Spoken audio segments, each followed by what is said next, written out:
The iPhone 6 is one of the hottest phones on the market. It has a beautiful shiny metal build, soft smooth edges, and a wonderful display. The Samsung Galaxy Alpha on the other hand has an aluminum frame, chamfered edges, and a beautiful build as well. This is Chad, and in this video we'll be doing a full complete comparison between the Samsung Galaxy Alpha and the Apple iPhone 6. So let's go ahead and get started. This video is sponsored by AMCase. Check the link in the description for the new Octo Armor case for the iPhone 6. This is the AT&T Galaxy Alpha here, which means you'll be covered just about everywhere across the United States when it comes to coverage, and it can actually be purchased for only $99 for the 32GB variant, and I'll be linking it down below in the description. The iPhone 6 can be bought for $199 with a 2-year contract, and it comes in 16, 64, and 128GB variants. Neither of them have expandable storage, but the Alpha does have a removable battery and backplate, which is always nice. I feel like I'm gonna get some hate for this, but I actually prefer the design of the Alpha over the iPhone 6. Normally the design of Samsung phones are my only major knock on them, but this year Samsung has really gone all out. The main addition we have here on the Alpha is this nice aluminum frame, which gives the device a new premium feel that Samsung has never delivered before.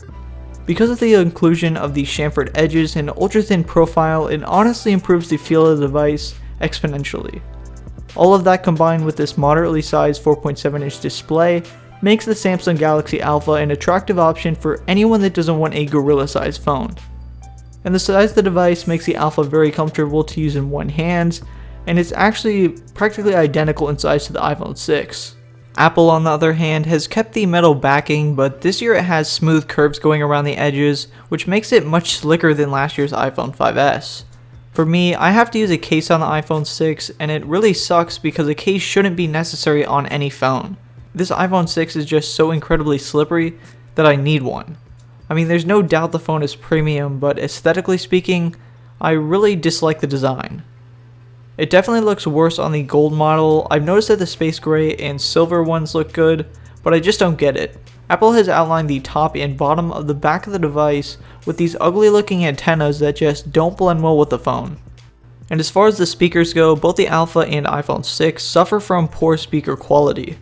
On the iPhone 6 they're located directly next to the charging port, which means it's covered whenever you're playing a game or watching a video, and on the Alpha they're located on the back, facing away from you, so it's every bit as bad. In terms of the display, the iPhone 6's has been increased up to 4.7 inches, which is awesome, and it now has 750p resolution. Now those of you that have never used or seen the iPhone 6 in person really need to use it before you judge the resolution. I really enjoy it, and it's every bit as clear as the Nexus 5's or even the Galaxy S5's display. I'm not sure what it is about Apple, but they always seem to get the display right. Unfortunately, Samsung opted to drop the resolution from 1080p on the Galaxy S5 to 720p here on the Alpha. But the good news in all of this is that because the display on the Alpha is only 4.7 inches, it isn't quite as noticeable as if the display was larger. That being said, text certainly isn't as sharp as on the iPhone 6, but the display definitely isn't bad by any means. When it comes to the Samsung Galaxy Alpha software, it does run Android 4.4.4 KitKat at the time of this video, but it should hopefully be getting Android 5.0 Lollipop sometime soon. The Alpha is relatively smooth, but I wouldn't go as far to say it's completely lag-free. However, Lollipop is supposed to bring tons of improvements to Android, so if you do end up purchasing the Alpha, you should expect a solid 2 years of use out of the device. Now moving on to the iPhone 6, it runs the latest version of iOS, iOS 8. And as far as the new features go, there's now widgets in the notification bar, the ability to quick respond to messages and apps. Apple Pay now allows you to make payments directly from your iPhone 6, and there's also this new talk to type technology. Now to iOS users, all of these are great additions to their platform, but if you're currently on Android, you probably know all of these features have been around for a while, if not multiple years. That being said, the iPhone 6 is very quick and fluid, but if you already have an Android device and you're considering moving over to the iOS platform, there are some bugs that still need to be fixed up, and unless you dislike Android at the moment, there isn't really much of a reason to switch. But I mean, overall, the iPhone 6 does deliver a solid software experience. It's just all relative to what you're used to and what you plan on using in the future. One place where the Galaxy Alpha is lacking is the battery life. and it's only been getting me about 20 hours of usage, which is enough for a full day, but it just isn't up to par with other new Android phones.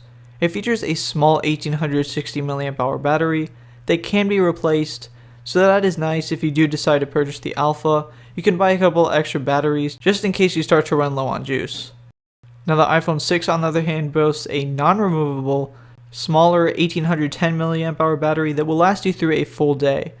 It is better than the Galaxy Alphas, as I have been putting it on the charger every night with about 10 to 15% left, which is slightly better than the Alpha, but not by much. The final thing we're going to discuss here is the camera performance, and the iPhone 6 has an 18 megapixel camera, but don't let these 8 megapixels fool you, because it's without a doubt the best shooter on the market, in my opinion. However, that's not to say the Alpha has a bad camera, because it doesn't have the worst camera and it doesn't have the best. It's just more than good enough for the average consumer. It features a 12 megapixel shooter that has a quick autofocus and can take some pretty good shots. So to wrap things up, both the iPhone 6 and Galaxy Alpha are great devices. One is less expensive with a solid display, great build quality, and decent battery life, while the other offers a higher price tag, nice display, and better camera. Ultimately, you'll have to figure out what's most important to you on a phone and which device better fits that profile. If you're still not sure which device is best for you, be sure to check out my comparisons, which will be linked down below in the description. They include the One M8, the Nexus 5, the 2nd generation Moto G, the 2nd gen Moto X, and so much more. Anyway, I hope you all enjoyed this video, and if you did, be sure to subscribe for more content like this. Thanks for watching, and I'll see you all next time.